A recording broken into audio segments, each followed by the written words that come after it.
Good evening, ladies and gentlemen. Welcome back to Walk the Block, where we are navigating digital finance all together. We got a big show here for you tonight. We have Kevin Warsh making his debut as the Fed chair. We have the first Federal Reserve meeting, and we got some clips from that. We also have an update on what's going on in Iran. Allegedly, we actually got the peace deal through on this time. We'll have more details on that one. And then lastly, we also have the official SpaceX IPO launch is complete. It is out on the market. It is trading around $180 last time I checked, but more importantly, it's trading on Solana. So we'll talk about what's going on with that exactly and what that means for the rest of the crypto industry. And of course, we are the crypto show, so we will be talking about crypto prices here to kick us off. But outside of that, this has been a very big week, and we got a lot to talk about, so we got to get to it. I'm your host, Zedith, and I'm joined by a tracker. How you doing, buddy? Doing good, man. Yeah, a lot of moving pieces here with the new FOMC meeting kicking off. Yes, the whole SpaceX stuff. We'll get into that. To me, it's one big honeypot. That's my 2 cents on it. But we can get into it. And other things else that are coming out. And like you said, central exchanges seem to be just expanding their products into also the traditional markets to tag along. So yeah. A lot of things are changing, a lot of stuff switching up. I think the ultimate thing that everybody wants to know is like, are we going to find a bottom here? Are we near a bottom, or are we going to, go to do the same thing we did over the last few months, have some sideways to up consolidation before we get to the next leg down? I know we're going to get into ETA, so we'll dive into that next. Yeah, it's true. But you do have kind of the question of the hour currently, which is, are we actually at a bottom? Did we find the bottom? Is it in? Where are we going? That kind of a stuff. Mm-hmm. So what we're looking at, Bitcoin's currently sitting at $62,900. We had a recent swing high of $67,000. That was on Monday. Since then, we have come down a bit. Most notably, if you look at this current cycle that we got going on here, this yellow line, that is our 20-day moving average. We are well below our 50 and 200, which is the orange and red respectively.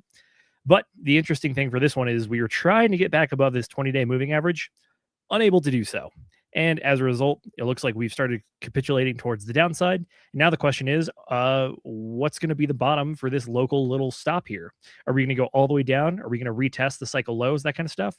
Or maybe we can go check out this 60,500 area? If I had to place bets, I think we're probably going to go check out that 60,500 area. I think I would like to see that start getting rebuilt as a little bit of support. It's something going there as kind of like just a hedge before we go truly all the way down to that 59,000 level that we started off the cycle with. But overall, yeah, the big story when it comes to Bitcoin right now is we appear to have the cycle bottom, which was pretty apparent. We had a cycle high so far on day 10. It's not entirely out of the realm of possibility that is the high for the entire cycle. So with that being said, it's one of those other things that raises the question like, okay, are we going down even further this cycle? Because that is also a distinct possibility. Based on just the simple cycle shape that I'm looking at, everything else excluded, if we truly do have a day 10 cycle high, then it could be a lot of chop. It could just be a slow drag towards the downside. Both of those options are in there if we have a very left translated cycle, which we have a candidate for at this point. But again, because we're so early on, it leads me to believe that there's still more action to come in this cycle. Granted, that's kind of just based off of vibes and hopes as opposed to anything outside of the 60-day cycle stuff, because as it stands right now, volume has remained low. It appears that interest is a lot of other places. But I will say the one good thing for this is the Iran stuff that we got coming up after the FOMC, which is that it appears things are going to be cooling down. They're going to be cooling off. And if that's the case, more stability, more better. Hey, bring up the 200 weekly moving average on here, though. As you'll see, it's starting to, it's sitting right on it right now. That's where it's at. So yes, like I said, it can still violate through. It can still come down. We saw this happen. The only other time it's really violated the 200 weekly moving average is, you got to go back to June of 2022. When we first went down, we came back above it. Then we went down even further. And then, of course, the FTX debacle with Sam Bankman-Fried and everything that kind of pushed it down, below the 200 weekly moving average. But outside of that one area there, it's always stayed above it. And so that's something to watch out for. Like, I know it had a little flash drop back in March of 2020, but then it respected it also on February of 2019. So like I said, the 200 weekly moving average has been consistent support or a magnet to keep it towards near that when it comes to the bottom. So that's something to keep an eye on. Also, on the recent bottoms, when on the Bitcoin current price, you got a lot of you have a big pocket here of consolidation that took place during the entire what was this, February, March of 2024, all the way until the end of the year. So mostly all of 2024 was finding this pocket of, consolidation here. So could it go below that or right to it? It could, but there's a lot of bags of people that have been holding there too. So, and then you got to go back further where that was the recent top. So back in 2021, 2022-ish timeframe, that was the current top. So people have been holding long-term. This is it. And also Bitcoin is also at a relatively, it's price to value, which means the miners and things like that come into play. It's where Bitcoin is actually priced correctly right now. Not to say it can't go down lower. I'm just saying you're starting to run out of reasons for it to go lower. Now, the big boogeyman that everyone's scared about, obviously, is what MicroStrategies has got going on with they're possibly running hot / people want to call it a Ponzi and all that stuff because they're borrowing money to buy more Bitcoin, and then as the price of their stock goes up towards 100, they sell their stocks to buy more Bitcoin, and that works just fine. But what happens when that unwinds? Where a price just keeps going down. Now they've stated they'll be fine for quite some time, but I think that's the thing. And the rumors are that the big players on the hedge funds, it's those typical players that you've been hearing about that are manipulating markets. There's a huge short position on MicroStrategy. So there are some positions being put on to short MicroStrategy and to try to suppress the price and shake it out. So I don't know if you want to, the analogy I could put it, like you have people, circling the wagons, basically trying to shake MicroStrategy, but it's going to be an interesting thing. Personally, I think eventually they will take down MicroStrategy and they will liquidate a lot of his Bitcoin, but not to say that could be some time before then, because the way that's set up, it's non-sustainable, especially at the price and with the volatility, even Bitcoin, even with the volatility, it's going to come home to roost at some point. It will not, it's non-sustainable, especially when you're giving, what is it, 11 to 12% APR year over year. You can't, the way it's set up and structured, it's not going to keep working. I still think it'll hold up during this time. I don't expect it to go under now, but eventually it will come home to roost. But that's the big thing that's freaking everybody out on the Bitcoin price. But I still think currently right now at Bitcoin, I mean, and you've got a lot of buyers ready to step in. If it gets into the 40 area, anything down in the 40 handle, 40K to 50K range, there's people going to be backing up the truck buying it because everyone's waiting for that. I personally don't think we're going to get much below 50, but could we be wrong? Certainly could be wrong. I haven't been right, on some of these legs down, but hey, that's what makes markets. I will say this though. Now, the Ethereum price is interesting. I still think Ethereum, we could end up going sideways to retest. We could probably bounce back to the 50 on the 50 fib level on the retracement. We could probably still get to that 1900 or 2000 area. We could probably bounce, get up to there, and then I could expect the next leg down to retest it. Do we come back and retest the recent lows right now and during this current 60-day cycles? I know you were alluding to this could be the high. I don't know if that's going to be the case yet. Time is out on that one. If you go back and look at the last two times Ethereum and Bitcoin had price action, we would hit the bottom. We wouldn't quite retest the low, but then we would start lower highs. Higher lows and higher highs over the next few months. We could certainly see that pattern, replicate itself again. As a traditional market you can chalk this up for like a release rally as well. But then we're going to come back and say, hey, is that bottom going to hold? Time will tell is the short answer here. We're going to have to wait and see if that is. Now, if we do rally up to say to that 2000 level, I am going to unwind some of my recent DCAs just to take those off the table, because I am most markets, this is the way most markets work. Unless it's a black swan event, black swans, you'll get those V-shaped rallies because it's an event that happened. Once everybody understands what's going on, then you get those rallies because everybody understands what's going on. This is a bear market that's been with release rallies that are going down. So typically what happens is you're always, no matter what we go up, it's going to always come back and retest the bottoms, always. that's just what happens. So even if we do run up, I still expect it to eventually roll back over, come back to the recent lows and retest these lows. And that would be the point in time when it came back to retest. Then I would probably put those DCAs that I did during those last few months, I will put those right back on at that lower level. And all I'm doing is just moving my dollar cost average on my recent positions, putting on. That's all I'm doing. I'm not doing it. I'm still got my longs on. I'm not changing my thesis. And then any new dry capital that I'm putting on, I would put that on the sideline, waiting to see, are we going to hit a next leg down? And I will rinse repeat that section as it goes down too. So it's a way where you're able to put your positions on, and then if that's not the bottom and we go down lower, as it comes back, you're taking those back off. And then as it comes down again, you're going to move all of those recent positions you put on, you're going to move them down lower, because now you have a point of control. Is what the traditional markets will tell you. That's a point of control, meaning you know where it's going to gravitate toward to retest to see, is that the bottom or not? Well, I don't really care if it's the bottom or not. I'm just going to move all my DCAs, recent DCAs, back down to that price is what I'm going to do. And that's all I'm doing. Swing. That makes sense. That's all I'm doing. I'm just trying to build in pockets. So I've got pockets at various levels, and I'm just trying to consolidate pockets at lower realistic levels. I'm not taking my longs off. I'm not getting crazy with it. I'm just going to be taking those off and reallocate them lower. The other thing that I would be looking at is the ETH BTC ratio. We've rallied back a little bit. We're now back still at right around when we were in May. Can the ETH BTC ratio finally turn around? That's been a question that I think many people have been waiting and waiting on. One thing is with the MicroStrategy and Michael Saylor's, concern or narrative that's starting to spin out in the markets, that could be another thing that could start to make ETH BTC ratio start to reverse, because right now, I mean, we're still at very, very low levels for ETH compared to Bitcoin. There's more value in ETH. There's more upside in ETH with smart contracts and things like that. And I get Solana and all these other things, but what I'm stating here is there's really not a whole lot there for Bitcoin, outside if you're just waiting for that 4-year cycle to turn on Bitcoin. But now you've got this boogeyman over here sitting here with all of this Bitcoin that could be liquidated or couldn't. Regardless if it doesn't, that's something that's going to spook investors.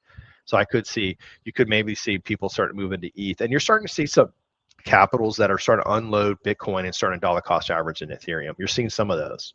And then BlackRock is one that came to mind. I saw them make that position, a few months ago, or like about, what was it, 3 weeks ago? Yeah, about 3 weeks ago on that drop, they got out, they rotated, they sold a big chunk of Bitcoin, a big chunk for us, but for them, it was a good sizable position.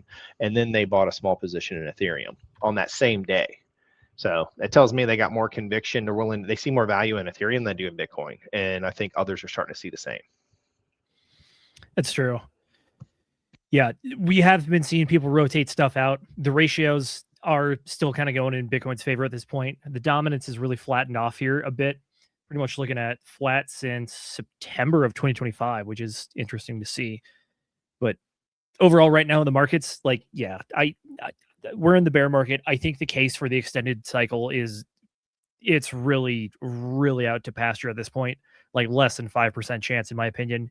And if that's the case, then it means that 4-year cycle held true. And it appears that we're going to get that low sometime in November, December-ish of this year.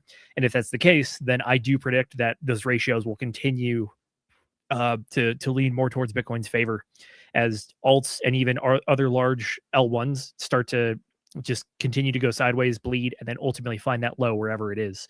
So until that event happens, I mean, I'm kind of calling it for the rest of the year. I think those ratios are not going to get a whole lot better. Granted, the whole Michael Saylor handling MicroStrategies, that has called into question kind of the company, and I know they're not doing too well right now.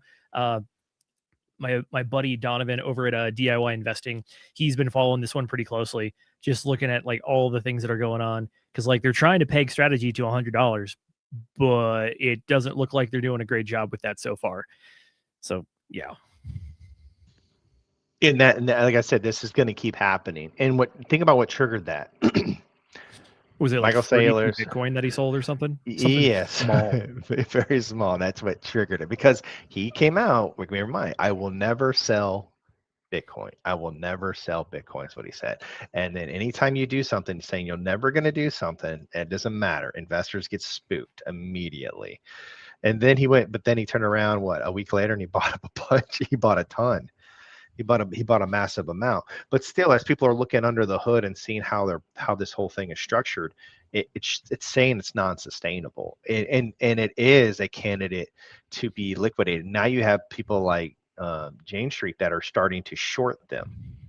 You know, the same ones that have been kind of the guys who have been manipulating these markets. Like how they're not going to court is beyond me. Like just straight up manipulation all day Yeah, long. it's wild So stuff. I mean, they're the ones that triggered most of this, drop on the Binance network and all the stuff that the shenanigans they were doing on the beginning of October that started this leg down.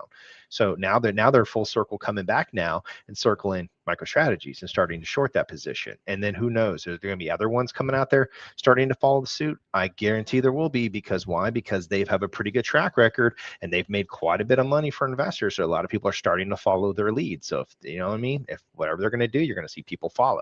So it's something that's going to become a stigma to Bitcoin. Yeah, it is. There's kind of a great irony to it as well, which is like Bitcoin is supposed to be completely decentralized. Like nobody knows who Satoshi is and stuff.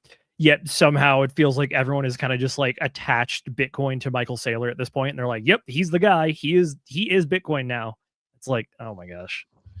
Well, there's even more narrative and more rumors out there stating, and this is all just Oh, it's theories. pure speculation. Yeah, pure speculation that this is all set up by design. That Michael Saylor is helping this whole process, and this is a way to allow TradFi come in, then buy up Bitcoin, and then they allow it to get taken over or manipulated. So then all that Bitcoin that's been consolidated will get handed out to all the big players in TradFi. That goes on. Whether that's true or not, we're never going to know. But it's just another narrative now spinning around out there. So it just doesn't have a good look. And if people are looking for safe havens in crypto, there is no safe havens in crypto. You've got to be willing to stomach these drops. That's why it's a huge risk, huge reward. And that's how it works. That's true. And look, I know that right now, like, are we down? Yes, we are down pretty massively. But at the same time, it's like it's not a reason to lose your head. We know that we will be back up at all-time highs some point in the future. It's gonna happen. Like it's just how this works. So like, is it painful in the short term? Yeah. Does it kind of turn some plays into potential losses? Yeah, it does that as well. But at the same time, like once the bull market comes back around again, which I know is probably going to be like another 3 years effectively, but at that point, a lot of this stuff is going to be hindsight. It's going to be rear view. It's going to be, why didn't I buy more at this time instead of why didn't I try to like squeak out all the value and all the percentage in my swing trades, and when we were bouncing between like 60 and 80. It's like at that point it's kind of not going to matter. It's just a matter of perspective, honestly. Yes, and but I would also state the big boogeyman also that's out there is, crypto hasn't really had a good run. Now, depending on where you got into Bitcoin, if you got into 2022, I mean, Bitcoin and even Ethereum and some other like Solana and everything, you've had made really nice runs that have well outperformed traditional markets. Oh I yeah, mean, you'd be up by far. yeah, you'd be up very well. What, 200, 300, 400%, depending on where you got it. So Yep. you have some nice runs in large market cap stocks.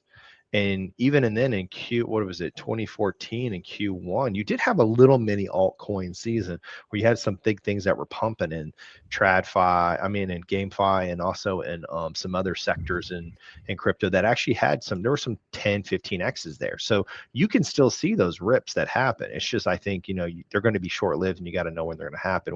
Do we get a true alt? No, we never got a true altcoin season. So I understand that. But you did have a nice little Q1 rally hard in some areas. And when they move, they move. I mean, they move quick. So if you have any convictions on things, dollar cost and average into them. Now, personally, I would not be getting into anything that's small cap right now or even mid cap.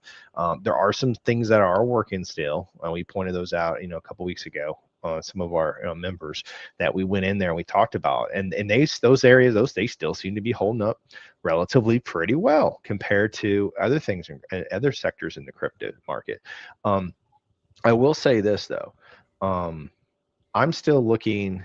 I still think the big concern though is the traditional markets, and that is going to be the whole other narrative, like AI bubble going to pop. When is this going to happen?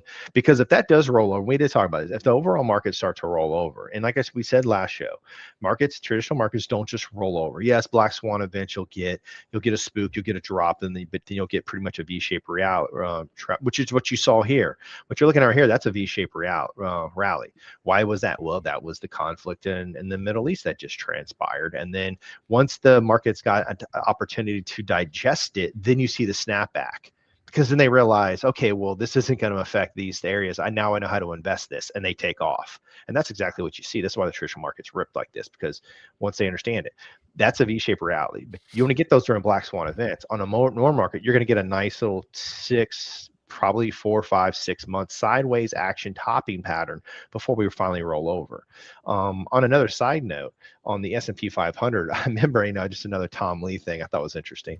Back in December 11th of 2025, he made a call saying that he expected the S&P to hit right around 7,700 was his high for the S&P 500. So that was way back in December of 2011. Well, we were sitting there right around 6,800, and we filed, but then we ripped higher, and now so he's looking pretty close to that call if he does make it. Now, whether it hits that or not, I thought it was a little side note I had notes on that I thought was interesting. But even if we get near that, I think overall traditional markets could hit maybe 8,000, 7,800, 77. It's going to hit somewhere around there, and I think that's where your topping is going to start forming. It could start forming now.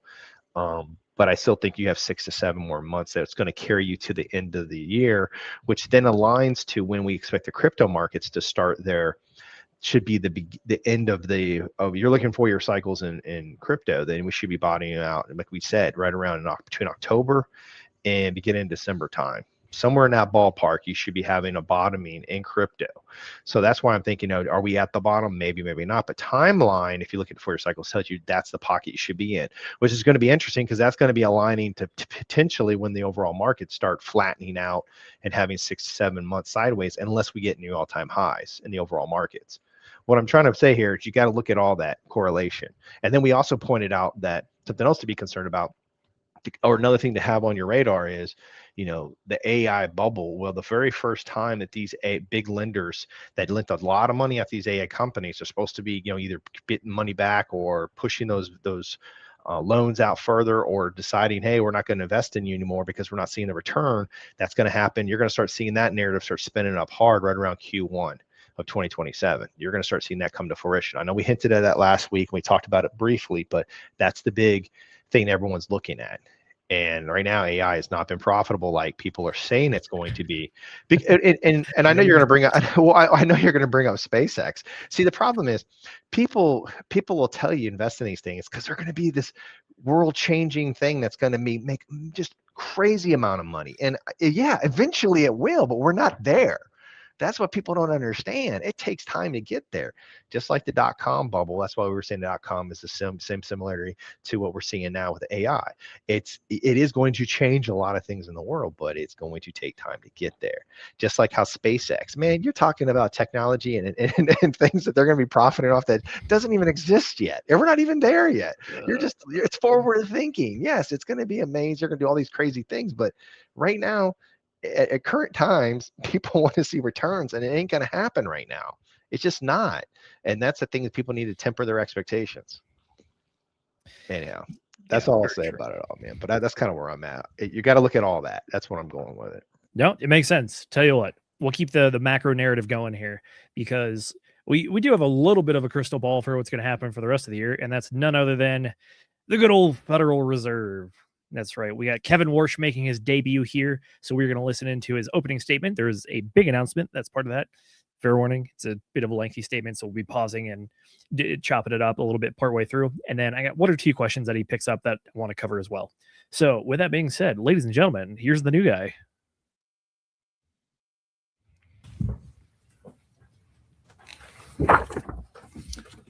Good day.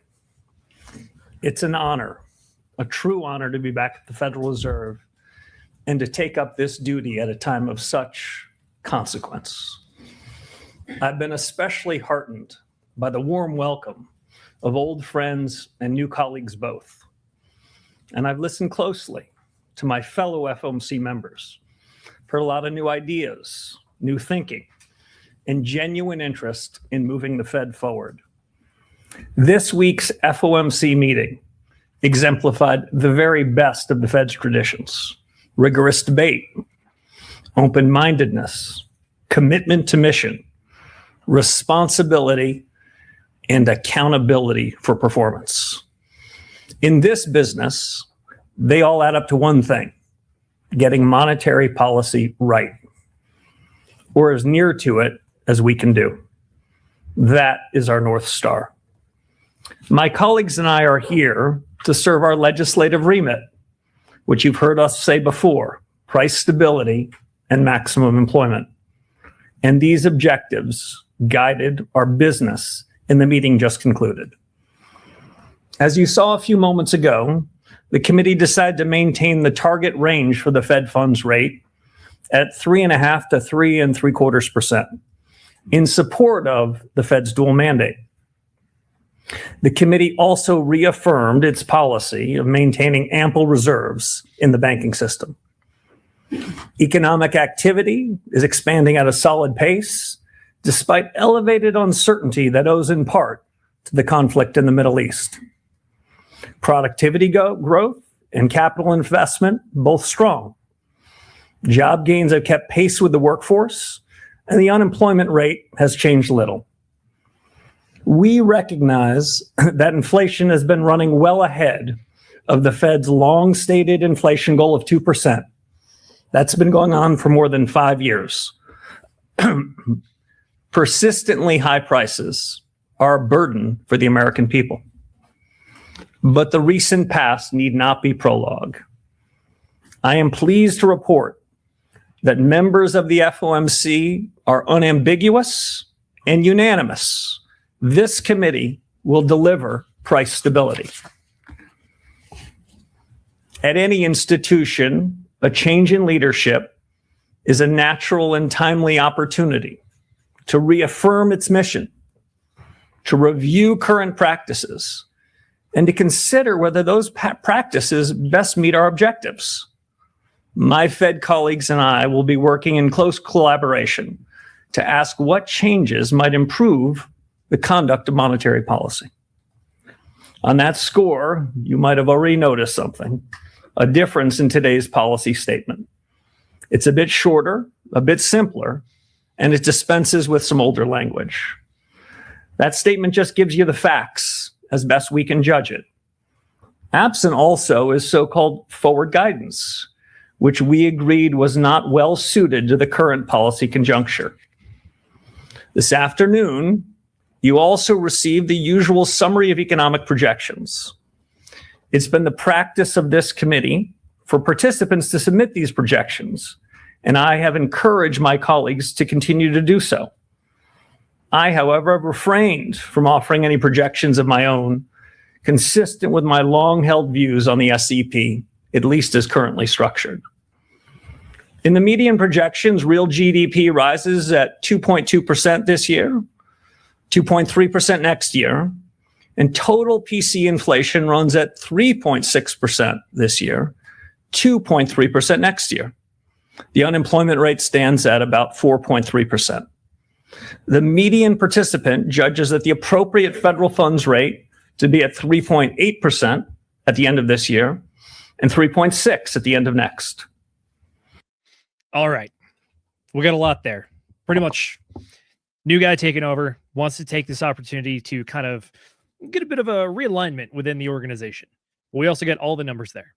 So unemployment sitting a hair above 4%, GDP growth looking decent, like 2.5-ish, a little bit under that. But also inflation is really the big number that we get out of this one. 3.6% is anticipated for the year pretty much. And that is vastly elevated from where we even were like 6-9 months ago. Because we were sitting closer to like 2.5, even a bit under that. Actually, the closest that we've been to 2% in a hot minute. And now we're back above it.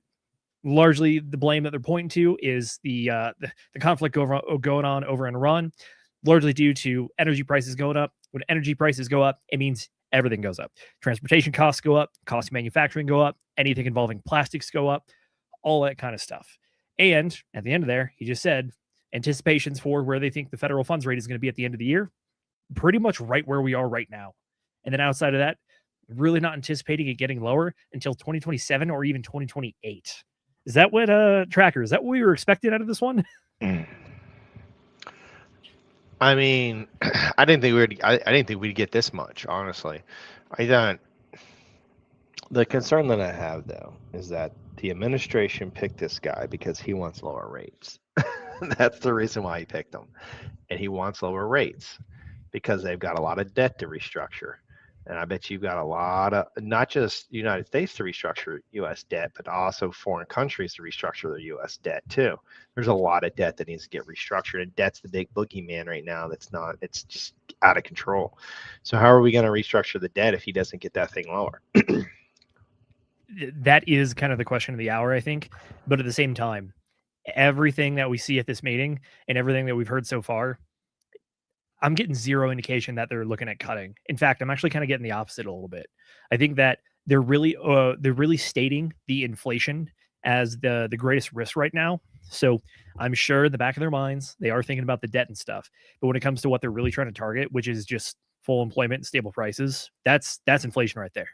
They seem happy with the jobs. They seem unhappy with the inflation. And if that's the case, I don't know how the rate cuts get in there outside of just making things worse. Yep, it's not good. I mean, the overall markets have already been running, but right now the big thing, if you're looking at Main Street, is people who the real estate market hasn't really participated at all. And it's been very flat, the real estate markets. Well, you're not going to loosen up the real estate markets right now because interest rates are too high. They're going to have to bring them down if they want to loosen that up. So if they're willing to say, okay, hey, the markets have already run, they've already had a huge run, maybe we're going to go back to, like you said, that's going to be the narrative, but then the housing market's going to take a hit, or it's going to be stagnant for some time. So it's true. They do actually talk about the housing market very specifically in this this press conference. I think I got a question about that later on. They're asking him if he views the current the current rate as too restrictive or too lenient, and he specifically calls out real estate as in this one area it does appear it's very restrictive just based on the overall economic activity going on. But outside of that, that's only one of the factors that he's looking at. All right, tell you what, let's get to the second half. We got the big announcement coming up here in a sec. So let's hear what he's really doing over at the Fed. Let me turn now to a few words on a key initiative that we're announcing today. I'm appointing a task force in each of 5 areas that are central to the broad conduct of monetary policy. First, Fed communications. Second, the Fed's balance sheet. Third, our use and reliance on existing data sources. Fourth, productivity and jobs in an era of transformation. And last, the Fed's inflation frameworks. These subjects. All right, so the big announcement, the man's lining up a task force. Although he almost kind of makes it sound like it's 5 separate task force. The main things we're going to be looking at are inflation, data collection, jobs. This is specifically around the AI issue, and then also looking at the budget sheet and policy. So budget sheet, honestly, I don't expect a whole lot out of that one. As far as policy stance, realistically, there's 3 options. You either do nothing, you go up, or you go down. As far as the jobs one, this is going to be an interesting report, in my personal opinion. I imagine it's probably going to be a lot of the same stuff that we've heard, though, which is that, like, look, AI is transformational. It could potentially take all of our jobs. However, we just don't think technology is quite there yet. And then the 2 big ones that I'm looking at is I want to see what they come away with when it comes to inflation, because I'll play the rest of this in a second. He's saying we're going to be trying to target primary and secondary effects of inflation and what all leads to those things. But the other big one is that he's big on the data. And as I got a question later on shows, he's rather unhappy about how they collect data and thinks it's very outdated. So to be honest with you, this could actually potentially be a decently big upgrade when it comes to how the Fed collects data and the data that they put out there as well. So again, 5 task force. I think data collection and inflation are going to be the big ones. All right, let's finish this up real quick. Projects are timely, consequential, and in my view, worthy of a fresh look. My colleagues and I discussed them with energy and purpose over the last couple of days. For each of these independent task forces, I'm enlisting some of the very best minds, both inside and outside the economics profession. They will be supported by subject matter specialists from our superb Fed staff. And they'll have a straightforward charge. Start with first principles. Ask hard questions. Examine current practice. Consider alternatives. And ultimately propose next steps for policymaker consideration. Since last summer, my colleagues discussed possible improvements in the form and function of Fed communications. This new task force will build on that effort, and I expect propose some well-considered changes, including to the SEP I mentioned a few moments ago. The second task force, the one on balance sheet policy, will review the benefits and risks of the current ample reserves regime and the composition of the Fed's balance sheet. They will assess alternative frameworks for the conduct and operation of monetary policy. The third task force, the one on data, will evaluate new information sources and consider methodological changes to improve data gathering, with the aim of giving policymakers more accurate, relevant, contemporaneous, and perhaps most important, actionable information on the state of our economy. Fourth, the task force on productivity and jobs. It'll survey the pace, the reach, the economic impact of new general purpose technologies, including AI, and explore the implications for the Fed in pursuit of our employment and inflation mandates. The last task force, the one on inflation frameworks, that'll examine the drivers of inflation, first principles, and weigh the full range of ideas for delivering price stability in a changing economy. You'll hear quite a bit more about these task forces and this overall initiative in the coming weeks. Enough for now to make a simple statement. Each task force will serve an objective shared by everyone in the system, shared by everyone around that table that I sat with over the last couple of days. A Federal Reserve that is clear-eyed about its mission, fit for purpose, and focused on the future. And with that, I appreciate your attention. I'm happy to take your questions. All right, there you go. By the way, I do apologize. I listened to this thing at 2x speed when I was doing my research. This guy talks slow. Oh my gosh. But outside of that, that's the announcement right there, which is no changes. Inflation's still up. I'm launching task forces to try to reassess how we do things here at the Federal Reserve. So, in your opinion, Tracker, does this sound like good news or bad news on the economic standpoint? It's going to be just sideways as we go. Nothing's changing. He's just going to be going. If anything, with the projections like you're talking about, if anything, they're going to raise rates in 2026, 2027, if that's the case. Because, that's more linking toward it. He's talking about right now, the number one thing is to get, what is it? I get the task force, get the balance. He's going to use new tools. He's going to basically he's going to reevaluate how the entire Fed does data collection and how they analyze and what they should be doing action-wise. That's what they're going to use. They're going to use AI tools like this. I get it. Makes sense, but the overall tone was hawkish. That's basically what it comes down to. And they were hawkish on the tone of inflation. That was like that's like the big thing to me. And they want to push for that 2% target on inflation. And what's inflation at right now? 3.6, according to the man at the podium. All right, he wants 2%. So let me dumb this down and ask you the question. How do they do that? How do they get down to 2% inflation if we're up at 3 something? You either keep it where it is and just hope it goes down over a long amount of time, or you got to jack the rates up. Right. And the man when I say the man, the executive branch that picked him to put him in power because he wanted lower rates. What's Trump stated about this? Because this is counterintuitive to what he said he was going to bring him in for.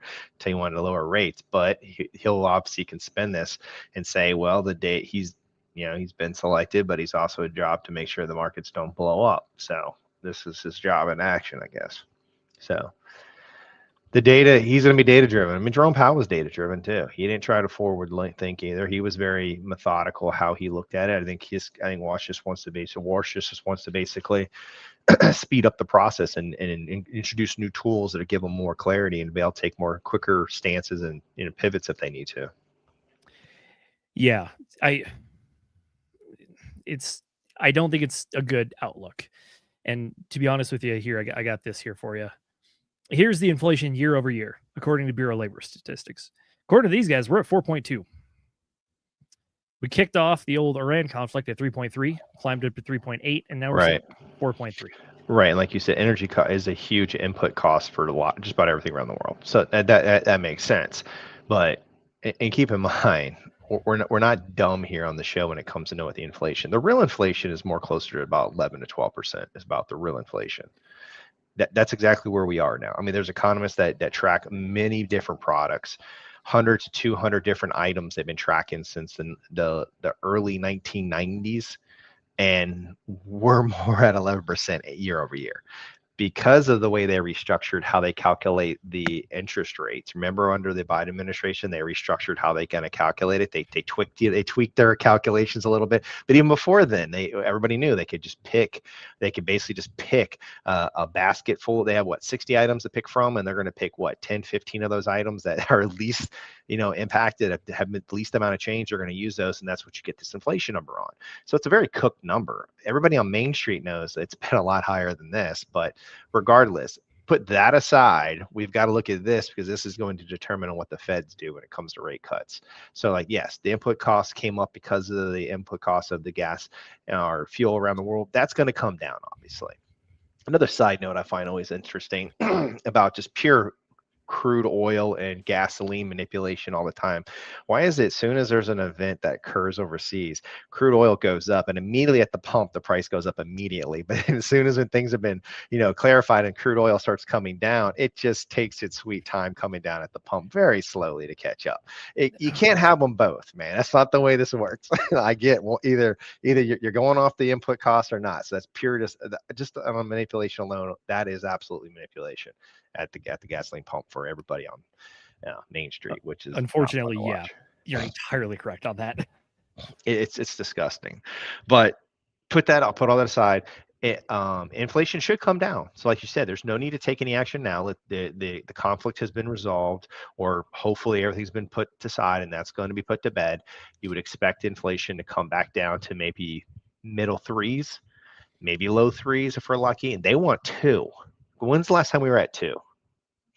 Bring up that chart again. Let's see. We hit 2.3, 2.4, 2.4. Last time we had 2. COVID. Pretty much 5 years. Mm-hmm. And then realistically, we want to get rid of the whole COVID. Okay, we'll go back to recent times. 2.1. Go back recently. What was that right there? You're right 2. around 4. So realistically, we should be able to get back down to that number, give or take. We should be able to get down to that level, which is right around when he was selected.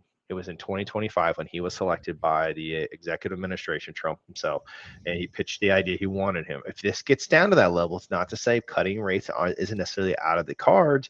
It's just that there's no reason to raise them right now if that's going to be counterintuitive to what you just stated, what your goal was, and that's 2% inflation.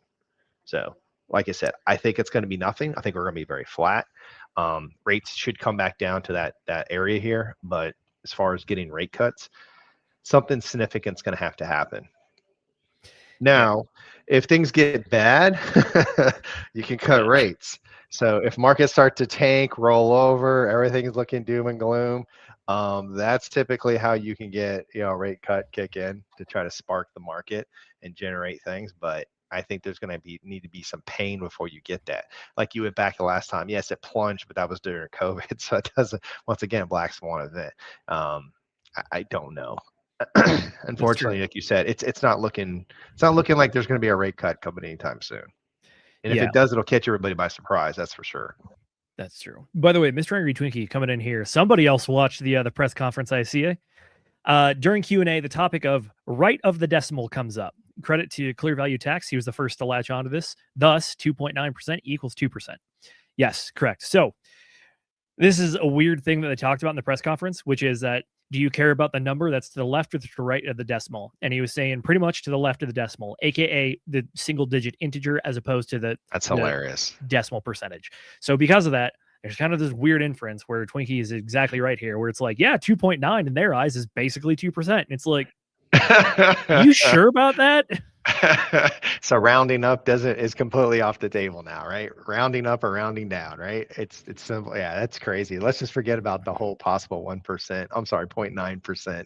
That's funny. So I guess, like you said, if that is their target, good point, Twinkie. I appreciate you bringing that up. If we do get back down to the current levels, and you're right at your target, so is it potentially that, maybe interest rate cuts are back on the table there? Who knows? To me, when I hear 2%, I'm thinking 2%, 2.0, or at least 2.4, 2.3. Okay, that's close to 2, but 2.9 is nowhere near 2. I mean, what is that? 50%, 45% drop to get it from 2.92. It's like, here's the thing: is that they're saying we can be 50% wrong and claim that we're on target. It's like, oh, half wrong. 50% above your target, and you still call that on target. It's like, oh my gosh, no, stop it. All right, tell you what, let's get back to the man of the hour. Speaking of inflation, here we go. Colby. Thank you so much, Colby Swift from the New York Times. By the way, Jay's favorite reporter. I'm just saying. You've in the past said that inflation is a choice, and in the policy statement, it includes this pledge to deliver price stability, as you've reiterated today. But looking at the SEP, the bulk of your colleagues expect core PCE to run around 3.3% by year end, and for the 2% inflation target not to be reached until 2028. So I'm curious how patient you think the Fed can afford to be at this juncture in terms of waiting for one-time inflation waves to wash through and for underlying inflation to step down after so many years of inflation running above target. And under what circumstances you would support the Fed taking some action and raising rates? Sure. So quite a bit there. Let me try to break that into pieces. First, we have the capability and commitment to deliver on our price stability objective of 2%. That's exactly what we're going to do. In the Fed's review of its strategy over the last any number of years, in January, the Fed, including the strategy that we're still bound by, the Fed statement says that inflation is primarily determined by monetary policy. You bet it is. I've said for years, inflation is a choice. You bet it is. And today I'm announcing that this committee unambiguously and unanimously have decided we are going to deliver on that. The rest of your questions sounded like an encouragement for me to give forward guidance. We've dropped forward guidance. Some along the committee, I think, dropped it, I suspect, from our discussion the last couple of days, because they said at this moment in time, it doesn't feel as though providing forward guidance is right. Others have, I'd say, different views and think as a general proposition, forward guidance isn't the business we should be in. But that'll be taken up by the Task Force on Communications and my policymaker colleagues. We're going to listen hard to what the experts say and make our own decision. But I can't give any forward guidance about what we're going to do next. The good news is we'll be meeting in 6 weeks. All right. Did that make it better or worse, that answer you gave there? It was a great question. That's the one we all wanted to know. I mean, that was the right question to ask, but no, didn't make it better. He just basically just dodged it, man. No, I would actually take the opposite stance. I think he tackles it square on in a way that people were not ready to hear, which is he straight up said inflation is a choice. If you believe inflation is a choice and that it's driven by monetary policy and you set monetary policy, it means that you are an active participant in the choice of inflation or no inflation. And the Fed has two options for things that they can do. They can go balance sheet or they can go interest rates. Guess what? Balance sheet's not really going to help you with inflation, especially on a global scale. So the answer is interest rates. So hear me out. If you heard that as kind of just like a direct threat that we're going to raise interest rates to combat inflation, I think that's a correct interpretation. Well, I wanted to add this because you know how I brought up how Trump, and I thought it was funny how when he criticized Jerome Powell for so much, but now he's saying, and I quote, "It's all right, whatever." And basically, he was talking about how if no rate cut decision occurs, he's like, "It's all right, whatever." He added that rate hike later in the year could happen, but it's hard to believe. And said just keeps the country down if you don't do a rate cut. All right, there are some things that he expressed continued confidence in Wash, stating, "We have a very good guy over there now, so I'm guided by what he wants."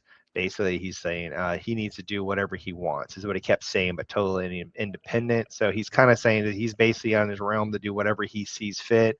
And he quoted, "No reason to raise interest rates." He argued with that whole no raising the interest rates, doesn't believe in that at all. But once again, so it's funny. Basically, he was vilifying Jerome Powell, but now he's taking almost the same stance as how Jerome Powell was, and yet because he elected, he's not going to make it look like he did a bad decision. He's not going to get what he wants, but he's just saying it's fine. So. But to go back to what you're saying, yes, they say, like you said, balance sheet or rates, and he's already stated that if we have to take action, they'll take action. And so, unfortunately, what's the poly markets got? I'm curious. Now that this has come out, it'd be really interesting to see what they got. It's probably going to be focused. I would expect it to be more focused towards just flat, no actions. Fed decision in July. Still haven't updated the old picture. Well, we have one new picture. Blue line. 25-point increase. 27%. 25-point decrease. 1.3%. No change. 70. All right. There you go. That sounds about right. That, in my opinion, that is correct. No, he comes out in the next, 5 weeks, and they come back and they now they actually have some data to go over, and he wants to start mulling things over. Now you can start. But that's the thing. He's not giving any forward guidance, so he's not going to tip his hand or say anything. Of course, markets will still react and hang on to every word the Fed says because they're looking for any possible inside information, or they can probably read between the lines. So that'll still happen, but poly markets are saying so 70% no change. An increase, and a possible decrease, very little, and not going to happen. So I don't know, but nobody's seen a rate cut anytime soon. That's what it tells me, or flat. Yeah, correct. All righty, tell you what, let's get back to Colby. She actually has a good follow-up question here, and we have a pretty decent answer. So just following up, I guess, on the current policy settings, then I am curious how restrictive you think things are at the current moment, given the flow of data that we've seen and position. Forward guidance isn't the business we should be in, but that'll be taken up by the task force on what they have to do. Current policy settings, then I am curious how restrictive you think things are at the current moment, given the flow of data that we've seen and forecasts that are coming down the pipeline. Yeah, I've heard characterizations both inside and the Fed about that. I'll give you my own. It's uneven. If I look at the housing markets as one example, Fed policy isn't the single determinant of the state of the housing market, but broadly, I would say Fed policy appears to be somewhat restrictive. I would have a hard time managing to say those words if I were to see what's happening in financial markets. So I'd say it's uneven. That's perhaps a function of different transmission mechanisms of monetary policy, whether monetary policy is coming from our interest rate tool or our balance sheet tool. But the good news, we have a task force on that too, and the balance sheet task force will be looking more at that subject. All right. Does the man, Kevin Warsh, believe we are too restrictive or too loose at the current time? Answer is both. Gives the answer of too restrictive when it comes to the housing market. Gives actually the opposite answer. Is kind of sly there, the way he did it. But he's saying if you look at the current financial markets, I'd be hard-pressed to say they're too restrictive. In other words, yeah, markets are booming. We're probably a little loose over there, and that's why they're doing so well. So overall, it's a hell of a non-answer, I guess. But at the same time, I think the man's probably looking at the overall markets a little more than just singular markets like housing. And if that's the case, I'd argue the answer is actually more. It's not restrictive enough to combat inflation. Yeah. What do you think? I always feel like you're better at reading between the lines on when it comes to the Fed saying stuff. Honestly, I spent enough time in government to talk bullshit. he's basically given everybody a little bit of what they want, but he's kind of staying down the middle. He hasn't really picked one, but he has very strong stance. Like he's already come out and said what their goals are. Okay, he's laid that out. Right now, it sounds like they're not going to take any action and wait for things to settle. And I'll be more interested in the next meeting. Like, I'm curious to know what kind of data are they going to be able to provide to us with the new tools and what they're trying to do with this task force. That's what I'm curious to see what they're going to be looking at. That's going to shed some light on what they're actually reviewing and what they're monitoring and how they're going to monitor it and research it. I'm a little more curious about that. But right now, anything about rate cuts, just don't hold your breath. Like, that's not happening. So there's a strong case. Everybody thought we might get 1 or 2 cuts this year. Hell, about going into Q4, everybody thought there might be a chance for 3 cuts, and then it went down to 2. Now we're down to possibly nothing. So it's not good if you're talking about the overall markets in that case. But now on the side note, traditional markets and crypto have definitely decoupled. They're not correlated. If you want a decorrelation, they're not correlated because crypto's not going up. That's for darn sure here, since why everything else has been ripping. Everything else. True. Or it's gone up at least some. Even the metals have had their run, and now they pulled back dramatically. But still, I mean, everything's had its run. Crypto really hasn't had a run. Yeah, I mean, you could argue we did have the run. It was called 2025, where we topped out at 126K. It's like, cool, Bitcoin ran. Ethereum had all kinds of shenanigans, but even a lot of the other stuff, like the other larger L1s, they did okay, but they had less gains than Bitcoin, I'm pretty sure. Talking like Solana, Avalanche, that kind of stuff. Those guys did not run. Solana was outpacing it up until Q4. It was running pretty hard, but then of course the meme coins, kind of ruined and gave everybody a bad taste. That's why Solana still fell in the pain for that. But I mean, XRP had its rip. Like there was things that had big significant moves. It's just that there were concentrated pockets. Like we really haven't seen anything. And that's the hard part about the crypto market is where do you go? What are you trying to trade? Right now, you do know prices have gotten cheaper and cheaper. So dollar cost and average is definitely the key to go. But even then, will the crypto market stay decoupled? Will crypto markets go sideways while the overall markets go down? I don't know. I don't think it will. I think the markets will still go down. Will they go down less? I think they will go down less because they've already been bludgeoned. They've got they've got a hell of a start before the markets roll over. Oh yeah, true. Alrighty, I got one more clip here for you. Let's see. Let's talk some data. Impetus to do better, but we're going to put some points on the board. Mr. Chairman, strong labor data in recent months. How would you sum up the labor market right now? Do you see it as stable and as potentially a source of inflation? Thank you. Yeah. So real quick context. This is coming off of, we just had one really hot jobs report where we had about 180,000 jobs added to the economy. Very different data point from what we've had for pretty much the rest of the year, which is close to like 0 to 30,000 added per month. And if you remember, good old Jerome Powell was saying like, yeah, that's probably 30,000 lower than the estimates are suggesting. So we had a good one. Let's see what he says.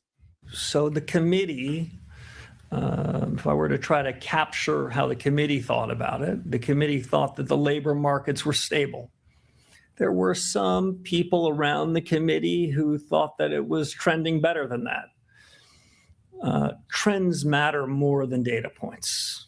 What's happening over 3 or 6 months matters more than any one data point, any one data release.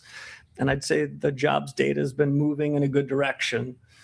If I heard one other thing around that subject over the course of the last couple of days, what I heard was that strong productivity-led growth is not something that we fear, but something we embrace. Thank you all very much. All right, there you go. So it appears jobs are at a decent place right now. So what's really the worry about that? Because we were worried about that under Jerome Powell. Now it seems that we're not doing that. And I got to say, I think he may have had probably his best quote yet. Granted, it's only been one meeting, but saying that trends matter more than data points.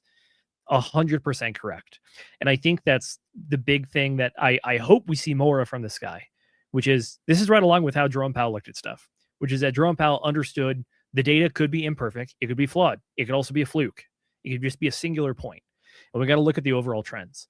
And as it stands right now, overall trends are suggesting inflation over the last few months has been up. That's largely due to Iran, and that appears to be resolved. But at the same time, the unemployment rate has remained stable. Inflation allegedly was on a good path.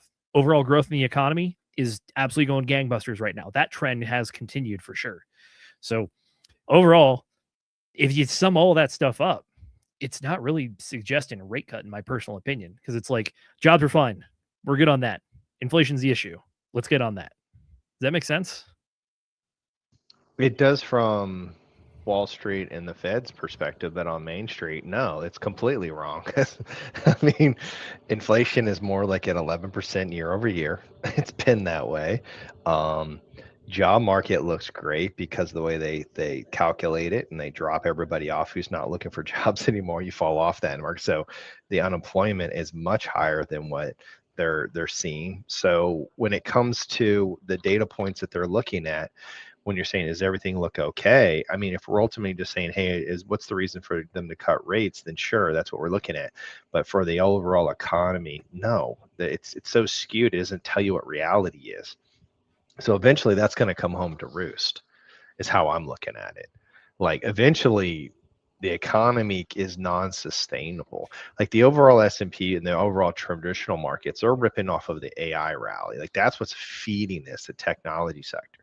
The rest of the market's not doing so hot, man. It's not. Real estate's not doing good. A lot of things aren't doing good. So there's a lot of cracks here. Guess what I'm stating is I expect there to be there's going to be a big market correction coming. That's what I'm saying. And that might be the catalyst that's required to really start getting rate cuts like you want. And that's what I think. Now, could this take over a year, 2 years? This could take a while. Yes, this could take a while for it to unwind. But I feel like the overall traditional markets, they're getting frothy and they're very toppy right now. They can go higher. It can run higher. It can absolutely run higher. I'm not going to call it top. That's for darn sure. I'm not a fool. I'm not trying to call the top. I'm just saying, there's pain coming. That pain is coming, and it's because of debt, and it's because of overspending. It's the inflation is a lot higher because they kept printing so much money. Eventually, this is going to come home to roost, and it's going to be bad for everybody, unfortunately. And so, I like I said, I'm always trying to compare it to what Main Street compared to what Wall Street is. And the Fed, because what they're looking at is skewed, but that's going to determine what actions that the Fed takes when it comes around rates, cuts, and things of that nature. But anybody can tell you, just being out there on the streets, Main Street is not good. It's not. This is the economy. The markets might be ripping, but Main Street is struggling big time. True. Alrighty, tell you what, I do have one small silver lining for the show. Politico recently got its hands on this document. This is the Islamabad Memorandum of Understanding between the Islamic Republic of Iran and the United States of America.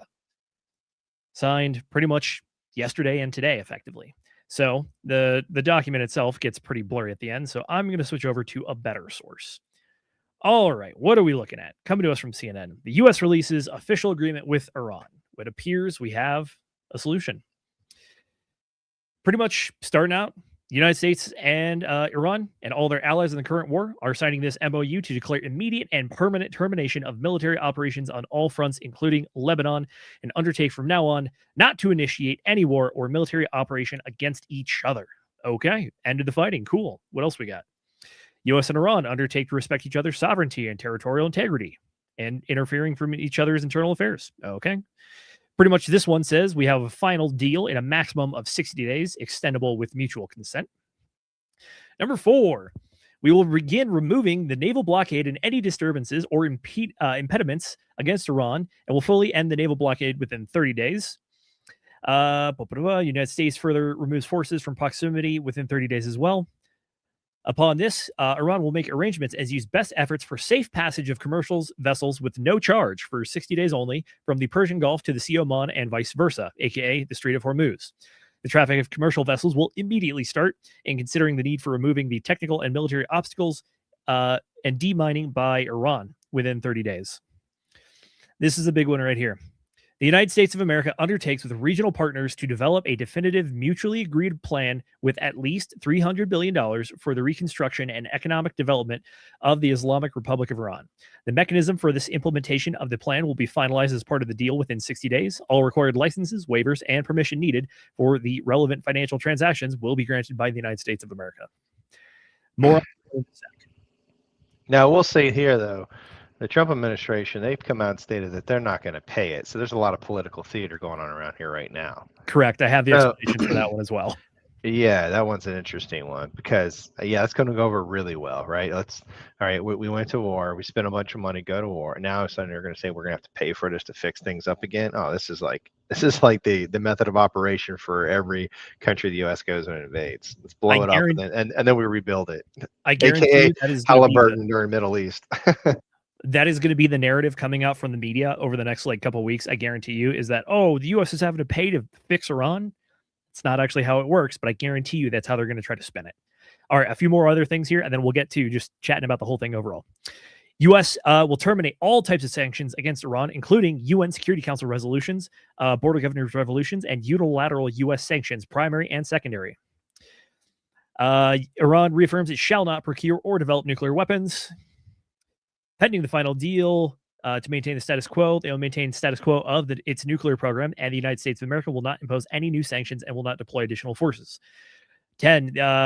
Immediate signing of this is termination of sanctions. Excuse me, I skipped that one. Termination of sanctions. The U.S. Department of Treasury shall issue waivers for the export of Iranian crude oil, petroleum products, and derivatives, and all associated services, including banking transactions, insurance, and transportation. Number 11, the U.S. undertakes to make fully available for use the frozen or restricted funds and assets of Iran upon implementation of this MOU.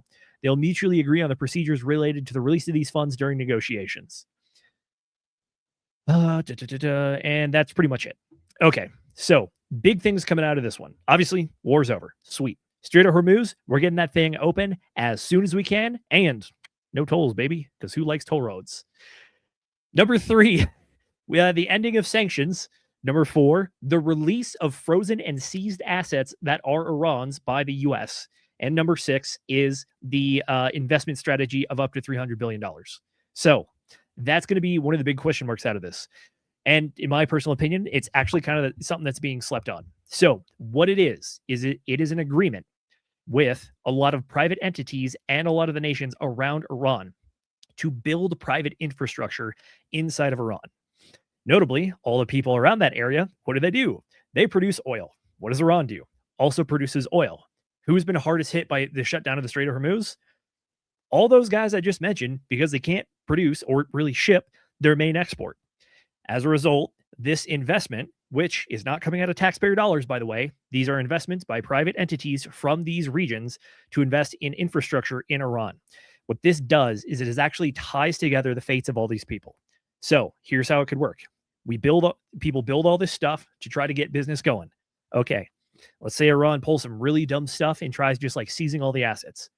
Okay, if you do that, you have now seized property of your neighbor, basically, and that is direct action against them, and that is a decent reason to take effective response to either defend their stuff or try to take it back, and then also maybe cause some damage along the way as well. Option number 2, we don't do that. We now have more stability because we have more people that are intermingled and trying to all do the same thing, which is make and export oil. So it's up to $300 billion, by the way. And at this point, I know the spin, like I mentioned, is going to be like, oh, they're having us pay for all this stuff. Donald Trump's so bad and stupid. It's like, actually, I think this is kind of strategic. And this is actually a decent argument that there will be more stability in the region. That's my take. Do you think that's a fair read? Stability in the Middle East. I know that's an oxymoron in and of itself, but yeah, it hasn't been stable there since after World War II. Yeah, that sounds about right.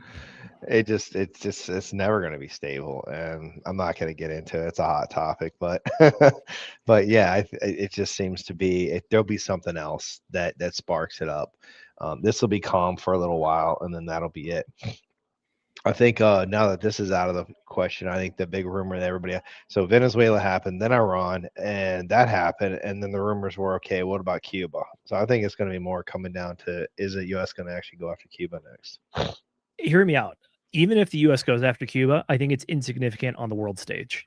Oh, it is. Venezuela and Iran. It is. Venezuela and Iran are substantial, and honestly, it appears that the strategic plan was to go after Venezuela, remove Maduro, actually open up the oil markets, and then kind of go into Iran and shut down competitors so that the U.S. ends up being one of the biggest net exporters of energy in the world and shutting off some of our strategic enemies from their main sources of energy, notably Russia and Ukraine. So, look, overall, has it been a kerfuffle? Yeah, I would argue it did not go well.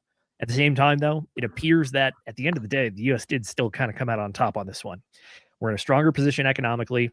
The Iranian military is pretty decimated. It's still functioning due to the structure that it has, but it's no longer a single organized military command like it was at the start.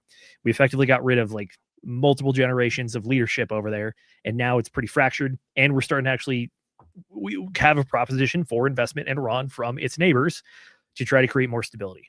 So at the end of the day, I know we just went through the whole FOMC press conference and we were saying inflation, inflation, inflation. Guess what? The biggest driver of inflation that we've identified appears to be resolved. I mean, ultimately, yes. For now, things are calm and we can go back. Inflation can come back down, cool off.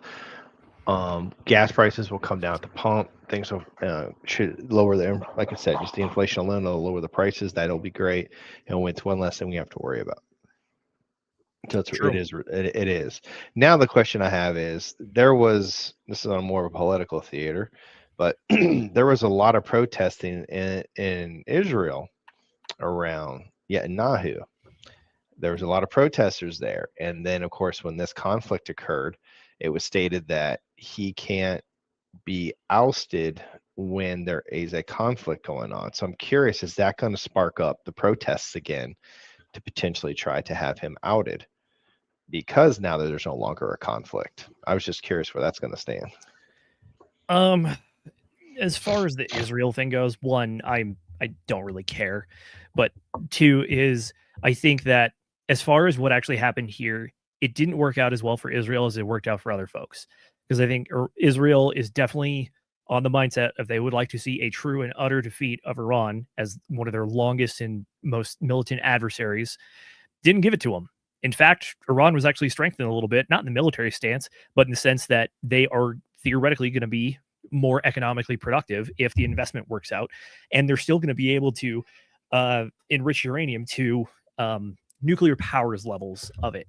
They did sign on that they're not going to build a nuclear weapon. So we'll see if that happens and they stick to it.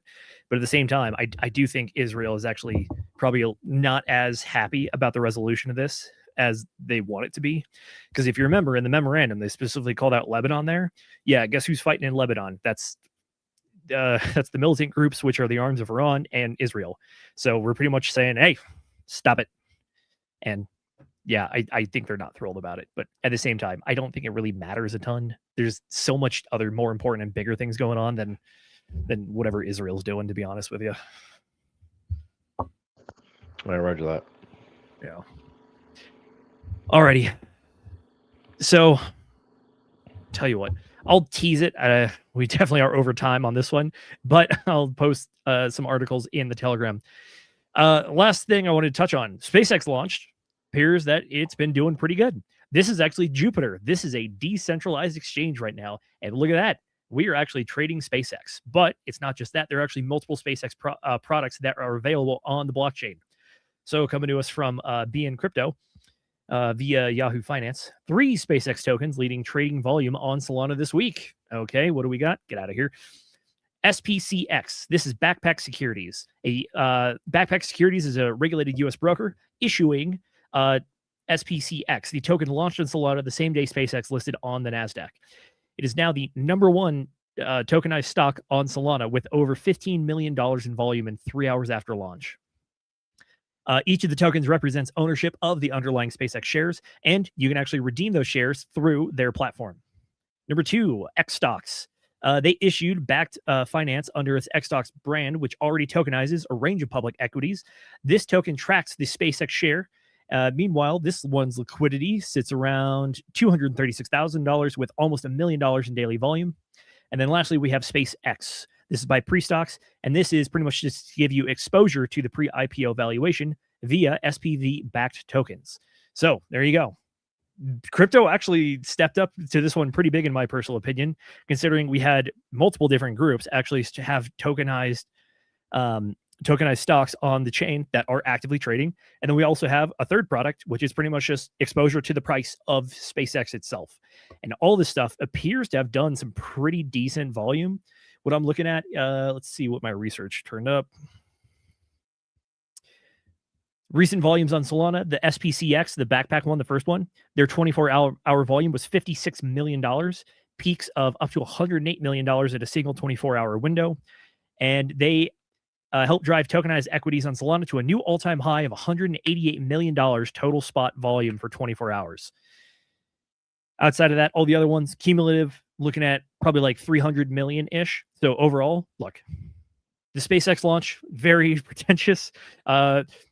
Elon Musk is now the world's first trillionaire, and SpaceX is apparently worth more than all of Canada, allegedly. So take that as you will. But I did just want to touch on this one a little bit. I think it's a big win for crypto. We're seeing, I expect to see more of this in the future, which is to actually see tokenization come from the stock market on blockchain. Would I have guessed Solana was going to be the one to do it? Probably not. But as far as being number 3 in the space currently, it appears that they're earning their spot. So shout out to those guys actually making it happen. So do you think it might be a little crazy, getting a little ahead of myself, saying we're going to see more of this, or is this just kind of a one-off thing? Oh, no, you're going to see a lot more of this. I mean, this goes right into the real world assets, that Yes, we talked about. I mean, this is just me tokenizing stocks. I mean, they already came out and said the entire Dow and NASDAQ are going to be tokenized. So no, this is not. Like, this is just the beginning.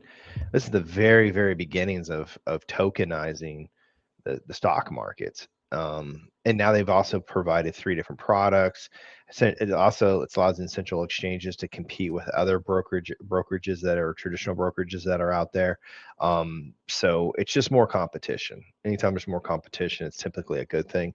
But to be clear, the thing about, just so we're on the topic of SpaceX, it's grabbing so much headline news and so much stuff coming out. The one thing I'm gonna just lean in there and tell everybody who's out there who owns SpaceX or is buying into the FOMO of all this stuff that's going on. Just remember this, the pre-IPO investors, right, and employees, their first unlocks will kick in in late July, early August, up to 20% of shares, potentially 30% if the stock performs well, which it has.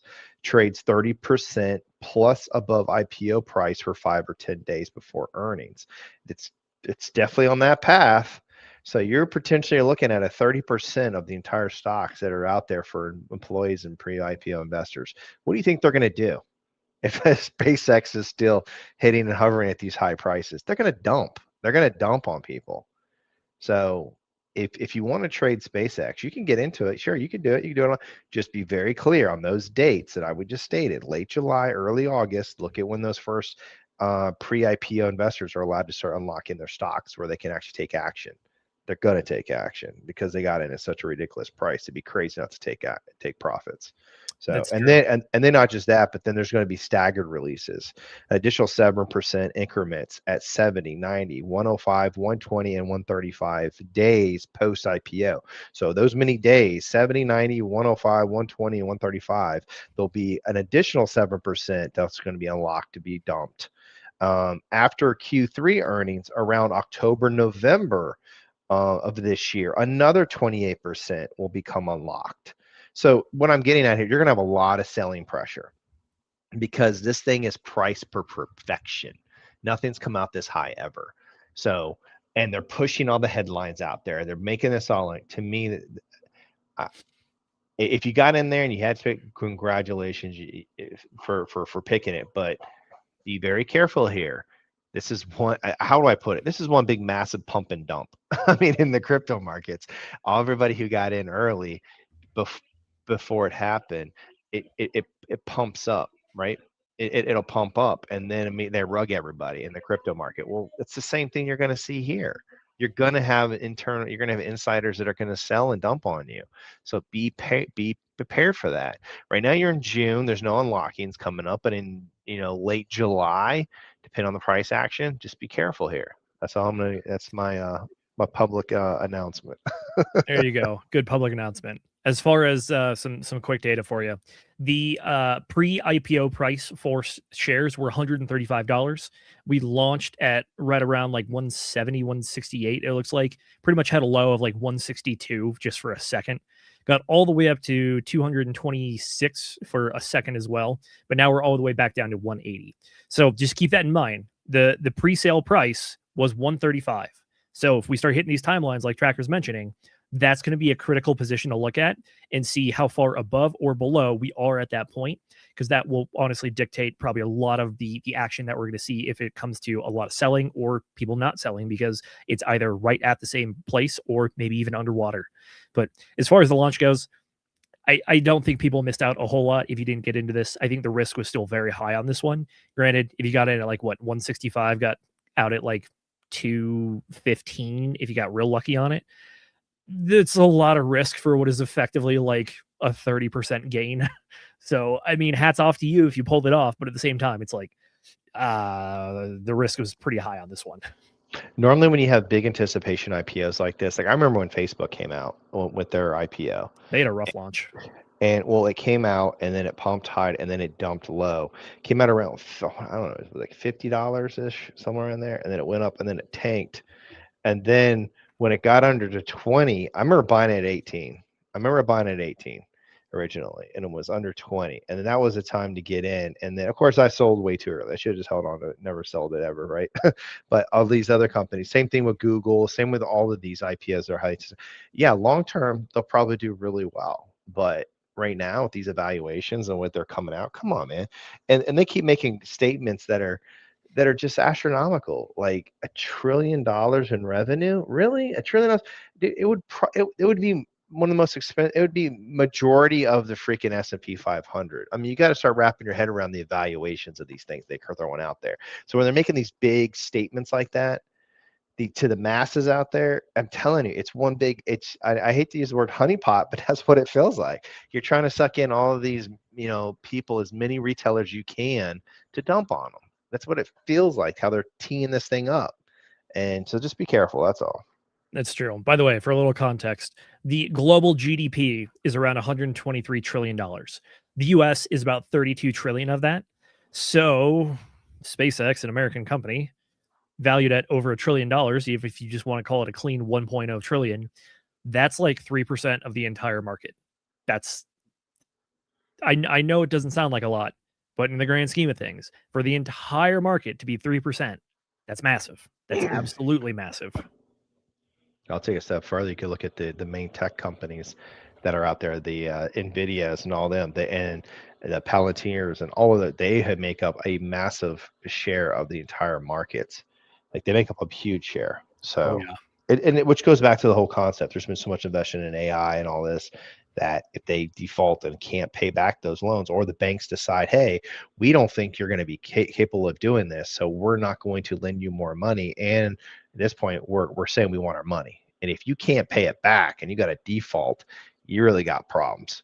So that's the kind of stuff that I think we're facing in that sector. So it is .com all over again. Like I've been saying this for a long time. It's gonna happen. And they always say, oh, it's different this time. No, it's not different this time. It's gonna be the same thing as it always every time. Hopes and dreams, and you promise everybody this, that the whole, it's going to change everything. But the problem is it takes years for us to get to that stage. It's not going to happen as quickly as people think. That's true. All.